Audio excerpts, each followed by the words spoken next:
trámite. Damos paso, por lo tanto, al primer punto en el orden del día, que es la proposición no de ley, la PNL 48/22 del Grupo Parlamentario Vox en Madrid, con el siguiente objeto. La Asamblea de Madrid insta al Gobierno de la Comunidad de Madrid a incluir la vacuna contra el meningococo B en el calendario vacunal de la Comunidad de Madrid, llevar a cabo campañas de formación y sensibilización sobre la enfermedad meningocócica invasiva. Según el artículo 107.1 del reglamento, se suceden los siguientes turnos que ustedes ya conocen en otras ocasiones, que, en primer lugar, la intervención del Grupo Parlamentario Vox, como autor, además de la proposición no de ley, bien para explicarla o plantear el debate que considere oportuno, y para ello tiene 7 minutos. Señora Gador, cuando usted quiera. Ay, me he equivocado de silla. Muchas gracias, señora presidenta. Buenas tardes. Por poner en contexto la enfermedad y la situación de la que estamos hablando, pues decir que el meningococo B es una bacteria que puede producir un cuadro grave de meningitis y sepsis fulminante con una alta tasa de mortalidad, y además puede producir graves secuelas para toda la vida a quien lo padece. Es más frecuente, se da con más frecuencia entre niños menores de 5 años, también en la edad adolescente, y en estos grupos de menores de 5 años es la primera causa de muerte por infección. En España, entre 2019 y 2020, la meningitis por meningococo del serogrupo B supuso alrededor de 1/3 de todas las enfermedades meningocócicas invasivas. El 80% de este tipo de meningitis confirmadas en menores de 1 año, el 70% en los grupos de 1 año a 4 años y un poco más de la mitad en los casos confirmados de 15 a 19. Como he dicho, esta infección puede dejar graves secuelas, entre ellas la más frecuente es la sordera neurosensorial, pero también puede dejar discapacidad intelectual o, debido a la necrosis de los miembros, puede producir discapacidad física con pérdida de estos miembros y amputación. Estas secuelas, por supuesto, aparte de afectar la vida de las personas que las padecen, pues exigen un seguimiento durante toda la vida desde el punto de vista sanitario, y muchos de los niños que las padecen a edades muy tempranas, en la época de la lactancia, requieren también una atención temprana y una estimulación de por vida. Es una enfermedad prevenible, puede prevenirse por medio de la vacunación.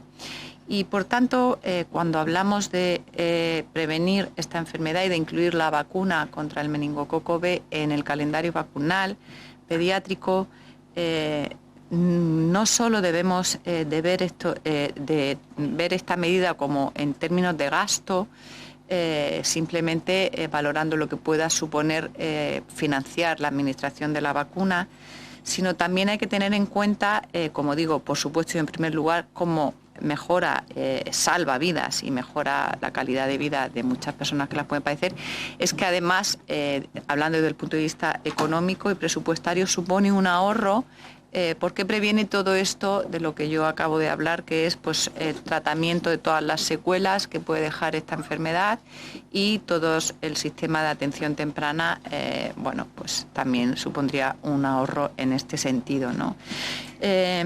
Tenemos estas vacunas en las farmacias españolas, las familias están pagándolas de su bolsillo, pues son muy caras y hacen un esfuerzo económico muy importante, porque son conscientes de lo que supone ponerle esta vacuna a sus hijos, y tenemos algunas comunidades autónomas que ya la están financiando y la han incluido dentro de su calendario vacunal. Castilla y León, Andalucía, Canarias, si no me equivoco, y Cataluña, ¿no? Está recomendada por la Asociación Española de Pediatría y por la Asociación Española de Vacunología, que han solicitado lo que hoy traemos a esta Comisión de Sanidad, y es que esta vacuna contra el meningococo B sea incluida dentro del calendario vacunal oficial de la Comunidad de Madrid y sea financiada por el Gobierno de la Comunidad de Madrid, y espero poder recibir el apoyo de mis compañeros del grupo. Muchas gracias. Muchas gracias. Ha habido un grupo que ha enmendado, que es el Grupo Parlamentario Más Madrid, así que tiene la palabra el doctor Padilla si quiere 7 minutos para explicar la enmienda o posicionamiento de voto, lo que usted quiera. Muchas gracias, presidenta.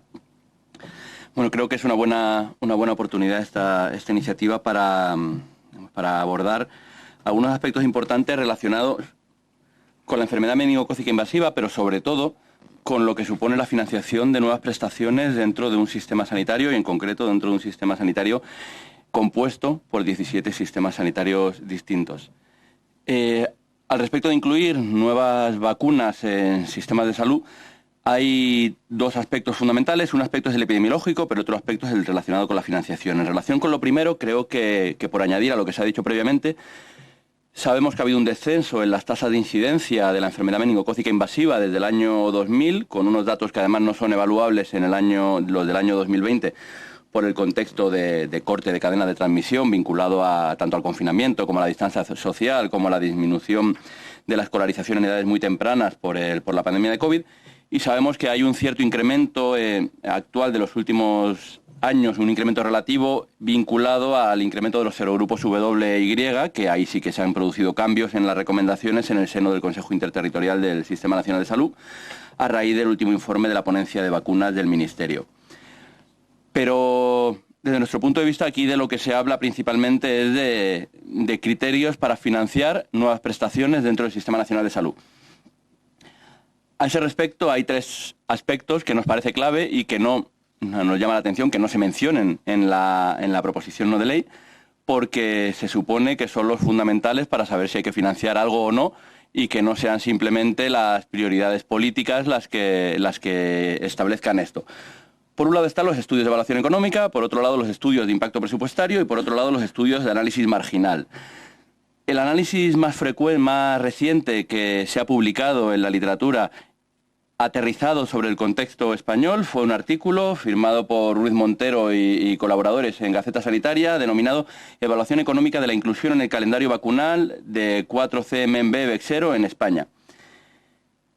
Vino a decir lo siguiente: en el apartado de resultados resaltaban que con la pauta 3+1 la vacunación sistemática previno el 54% de los casos y se estimó una razón de coste-utilidad incremental de 351.389 euros por cada año de vida ajustado por calidad. Y con la pauta 2.1, que sería la pauta abreviada, se prevendrían el 50% de los casos y de las muertes con una ratio coste-utilidad incremental de 278.556 euros por año de vida ajustado por calidad. Hay que ser conscientes de que, en términos generales, todo el consenso disponible, aunque no traza un umbral claro de euros por años de vida ajustados por calidad, por debajo del cual se financiarían las prestaciones, sí que se suele convenir que ese umbral sería el de 30.000 euros por años de vida ajustado por calidad, es decir, 10 veces inferior a los consignados en este estudio. Las conclusiones del estudio decían que, dada la incidencia actual de la enfermedad meningocócica invasiva en España y la información disponible sobre las vacunas sobre Bexsero, el modelo indicaba que la vacunación sistemática no era coste efectivo con el actual precio y solo un precio de 1,45 euros para la pauta 3+1 o de 3,37 para la pauta 2+1 haría que se recomendara la vacunación de forma sistemática en el calendario vacunal.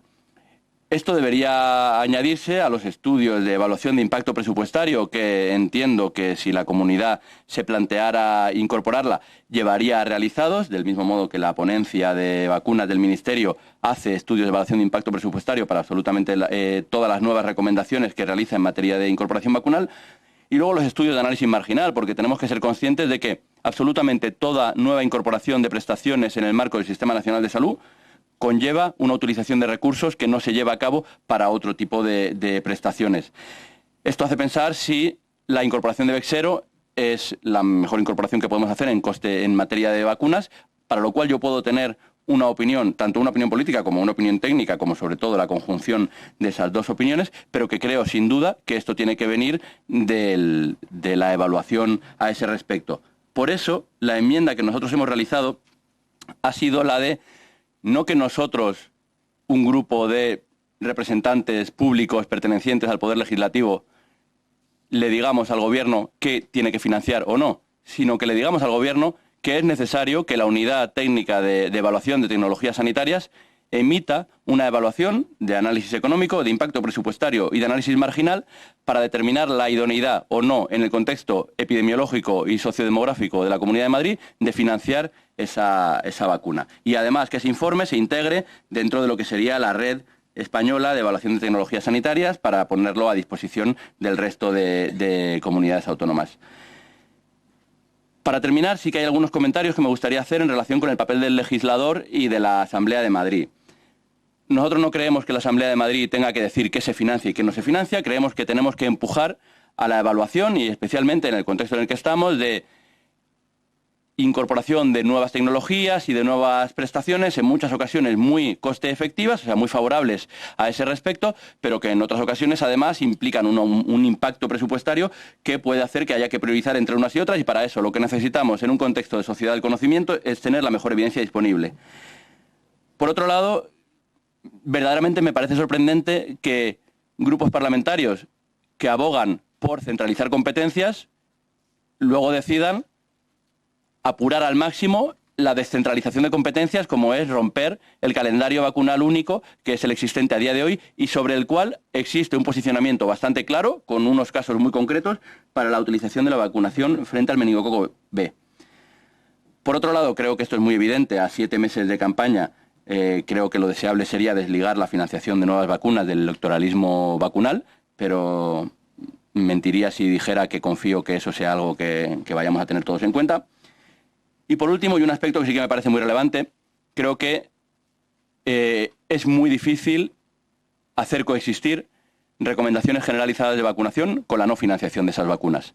Pero creo que eso es un hecho y una dificultad que se ha de dirimir en el seno del Consejo Interterritorial del Sistema Nacional de Salud, porque no puede ser que existan las desigualdades que existen en materia de vacunación y que pueda suponer incluso una ley de cuidados inversos, según la cual quienes podrían estar más expuestos a un contagio sean quienes tengan menor capacidad para asumir la compra de esa vacuna.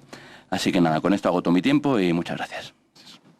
Muchas gracias. Terminado el turno de intervención de todos los grupos, ¿quiere abrir réplica o ya pasamos a la votación? Si abre turno de réplica, se lo abre a todos los grupos. Sí, bueno, brevemente... Pues brevemente, pero abrimos turno de réplica para sí, todos los grupos. Cuando usted quiera, señora Joya. Bueno, brevemente al señor Padilla decirle que entiendo que si él está aquí es como yo para sacar a cabo adelante iniciativas y medidas que favorezcan a la población.